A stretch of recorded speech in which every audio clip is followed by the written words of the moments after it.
Well, good morning. September 19th of this year will mark the 175th anniversary of the discovery of iron ore in Negaunee, which was also the first discovery of iron ore in the Lake Superior region. Just a few years later, the iron mining company that would become Cleveland-Cliffs was organized, and it's been active here ever since.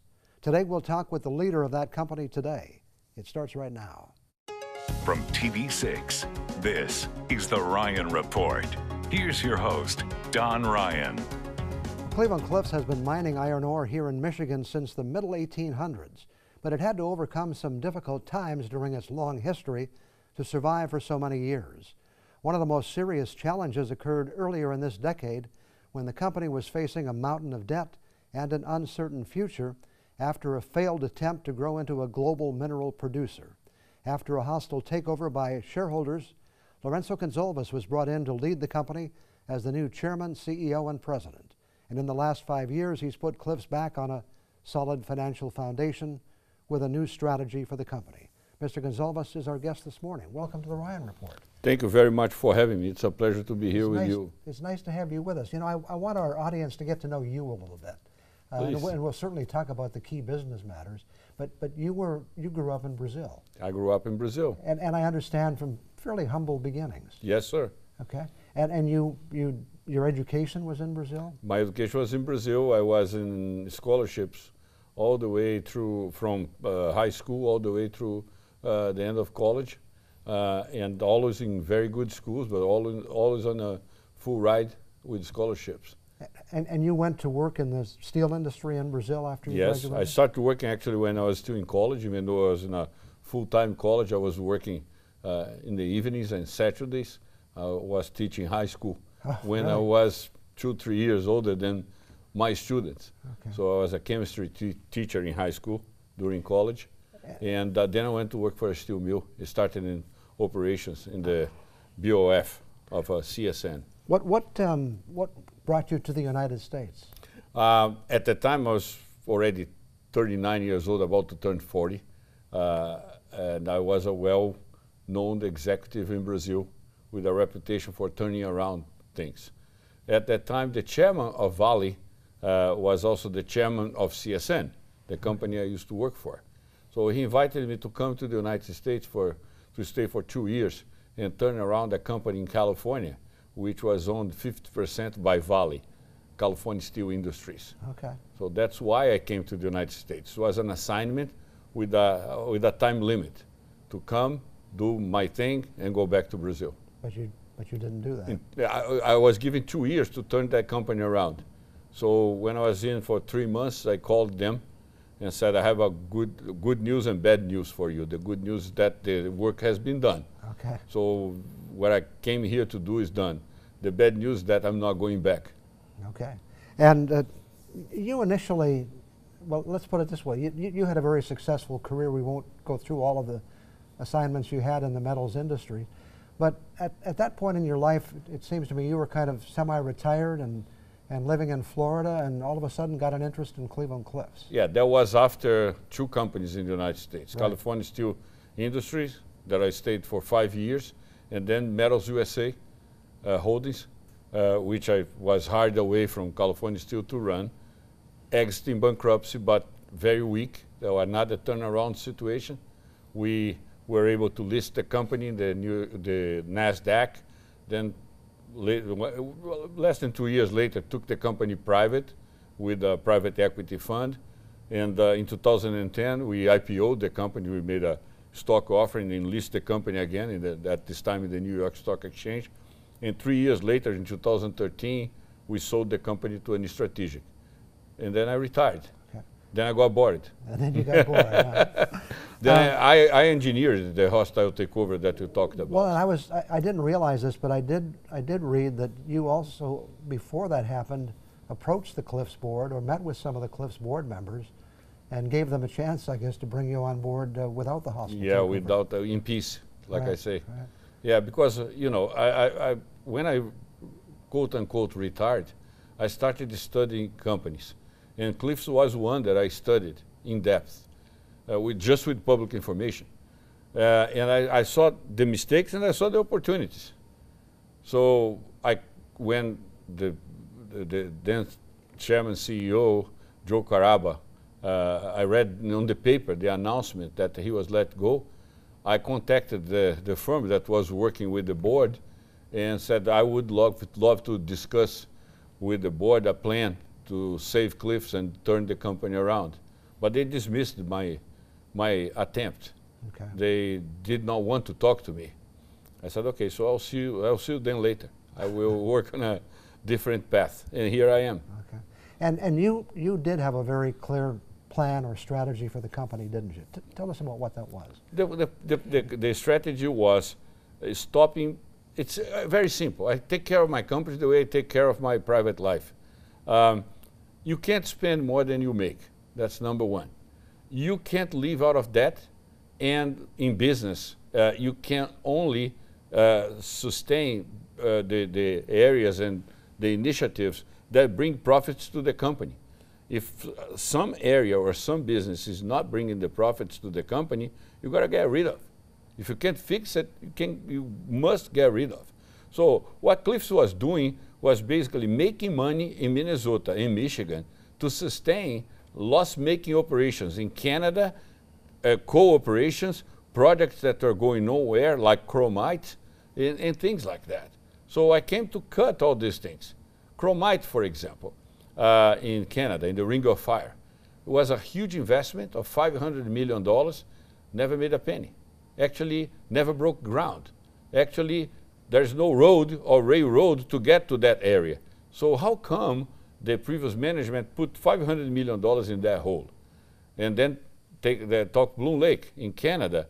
Bloom Lake, the company spent $4.5 billion buying a project that was not completed at the time and was not producing at the time. Then they put the project to operate, invested another $1.5 billion, never made a profit there. So cut them off. Things like that. I want to get this quote right, because you said on the fourth quarter results, our vision for the company has been fully implemented and is working well. Fully implemented. No more Australia, no more Canada, no more chromite, no more nickel, no more coal.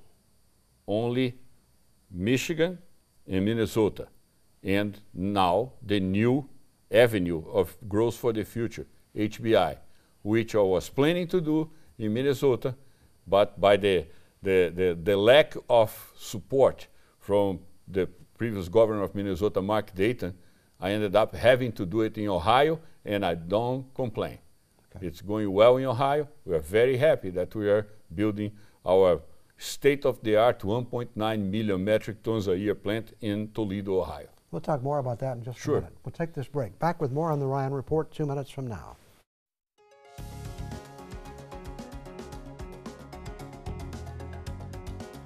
Our guest this morning is Lourenco Gonzalez, Cleveland-Cliffs chairman and CEO. We were talking about your HBI plant before we went to the break. Is that coming along on schedule and as planned? On schedule as planned. We are envisioning now a market that's even bigger than what we initially anticipated. So we started with a 1.6 million metric tons a year plant, and at this point we are already working for a 1.9 million metric tons a year plant. We made a few tweaks, a few modifications in equipment, and we added some handling capacity at the end to handle more production. But we are extremely excited, and this investment, Don, is coupled with a $90 million investment in our North Shore facility to enable us to supply the HBI facility in Toledo with up to 3.5 million metric tons of DR grade pellets. And we won't spend a lot of time on it. We've talked about it before, but much of the steel in this country now is being made in electric furnaces, requiring the kind of product that you're going to make, right? You're absolutely right. 68% electric arc furnaces and only 32% blast furnaces. So the slice of the blast furnaces continue to shrink. Right. So it's not like we are seeing a flurry of blast furnaces shutting down. That's not the case. But every time a blast furnace gets to the end of life, the steel mill will make a decision. reline or not reline. So very recently, AK Steel made a decision not to reline Ashland, Kentucky. They just announced that Ashland will never come back to operation. So they will start to disassemble Ashland, Kentucky. At the same time, we continue to see announcements of new EAF capacity. Right. Steel Dynamics will put a new plant. Nucor will put a new plant. JSW just restarted Mingo Junction, an EAF that was brought to operation by William Pittsburgh in the past, and then went down and went to Severstal and the other owners. And now it's JSW, and JSW brought back that EAF to operations. So EAFs continue to grow and blast furnaces continue to shrink. Big question on everyone's mind here is, what about the Empire Mine? Have you made a decision there yet? We haven't made the decision to bring Empire back yet. The decision that we have is that Empire is a viable possibility. I continue to keep Empire in indefinite idle. So it costs us money to keep in indefinite idle. We are not shutting down Empire. We're not allowing the equipment to deteriorate. Every month, Jim Kochivar and my team in Michigan continue to take care, month after month after month, of the equipment at Empire. However, we can't kid ourselves. Empire, if we spend $650 million to bring Empire back, it will be for a limited period of time. We don't have enough ore to have Empire operating for an extended period of time. Okay. So that investment is being compared with others that might have a longer life. Okay. So it's not like I prefer to go to Minnesota instead of here or this or that. It's because in Minnesota I will have a longer life if I have the ability to explore Nashwauk. Also, Empire will produce blast furnace pellets, in blast furnace pellets only. There's no way I can produce DR grade pellets right here in Michigan. Okay. So I just explained what's the dynamics with blast furnaces. Right. I would be happy to do Empire right now if I had an off-take agreement with a client. But the clients continue to believe that some way, somehow, things will be okay for them. Okay. And hope is not part of my strategy, but seems to be part of the strategy of some of the blast furnaces. So I can't commit this type of money without an off-take agreement. That's the main thing. When you were here last year, you said you wanted to see support from this area. Have you seen that? At the local level, yes. At the governor's level, not yet. Okay. I give the benefit of the doubt to the new governor. She's new, and she probably has her hands full with other things. But we are talking, and my people are talking to her people, and we'll see what happens. Would you like to see some financial support from the state? That's what I need. Okay. That's what I need. Because $650 million to put this mine to operate for a number of years is a huge investment. And an investment that will be good for the region, will generate jobs, will be excellent for the communities that we serve, but will not be something that will have a payback. But the government may have a different view in terms of how these paybacks are calculated. So we have to see and continue to discuss.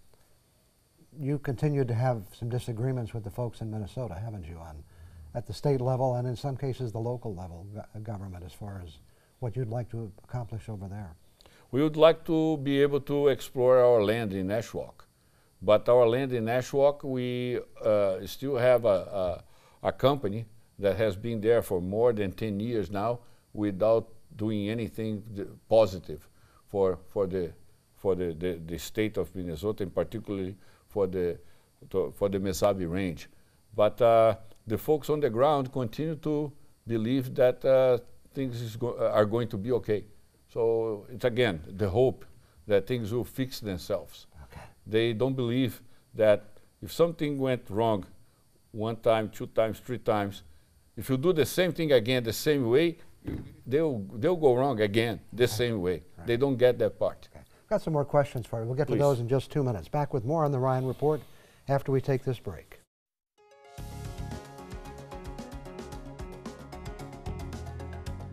Again, our guest this morning is Lourenco Gonzalez, the chairman and CEO of Cleveland-Cliffs. You know, I have to say, you're very passionate about what you do, aren't you? I am. Have you always been this passionate, you know, for all the companies? I was a little more. Now I'm getting old, and I lack enthusiasm.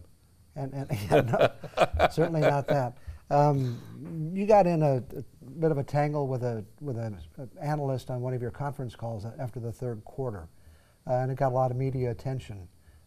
Any regrets about that? Actually, I did not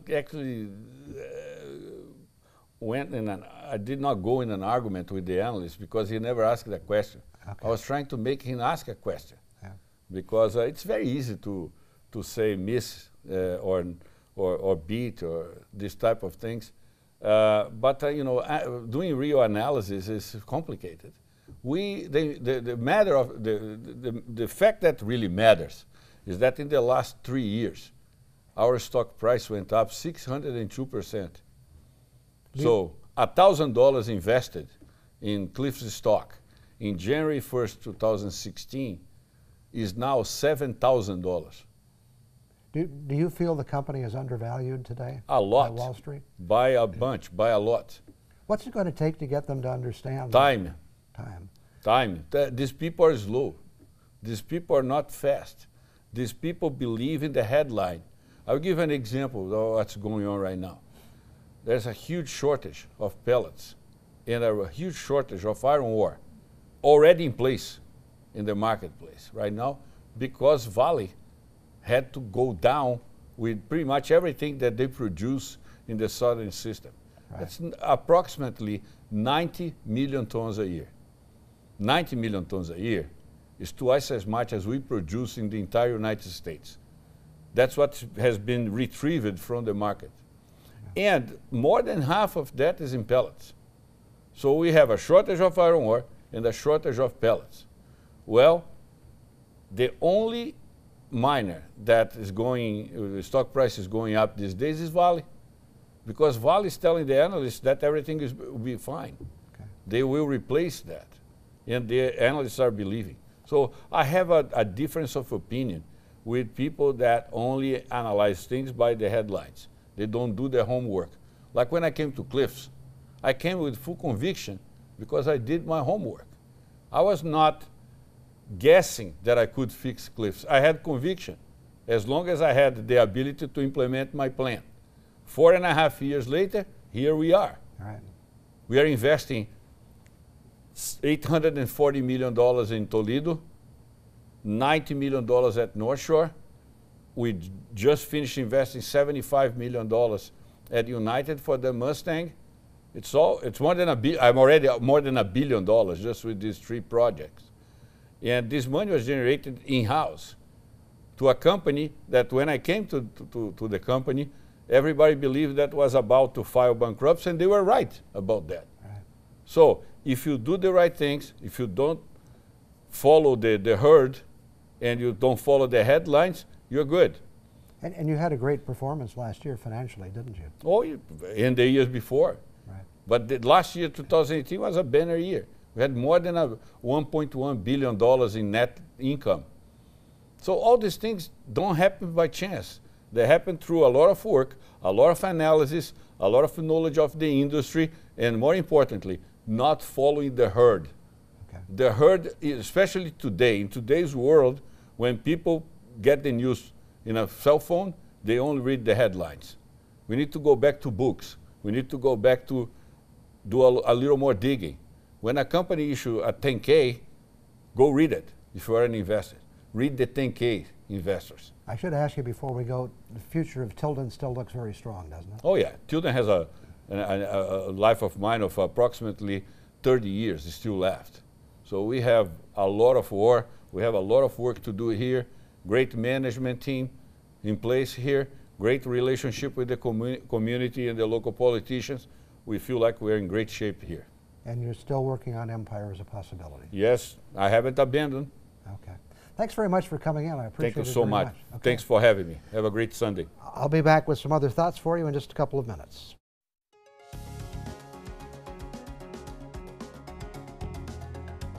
When a company like Cleveland-Cliffs has been around for over 170 years, you know they must have done something right. Very few businesses have that kind of longevity. Men like William Mather, Edward Green, Walter Sterling, and others led Cliffs in the earlier years through good times and bad, from the Great Depression to the demanding days of World War II, when the iron ore produced by the company was vital to the nation's defense.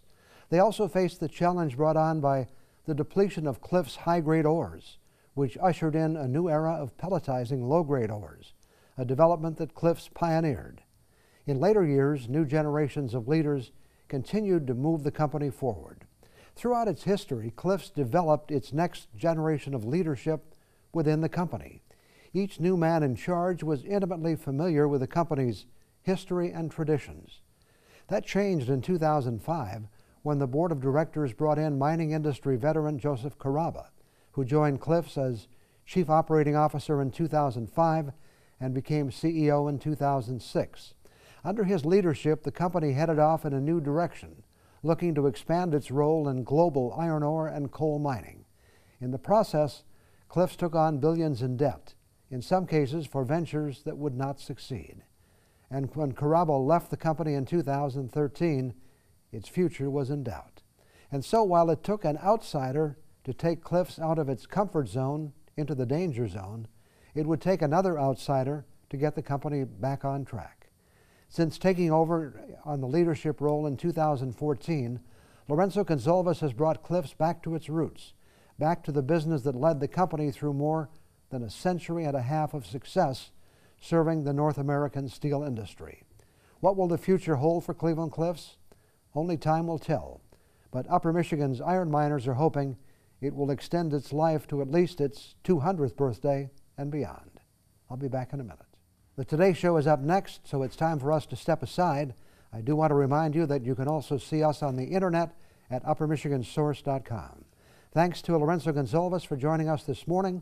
Cleveland-Cliffs continues to be very much entwined with the history of this region. And thank you for being here. Let's get together again next Sunday morning.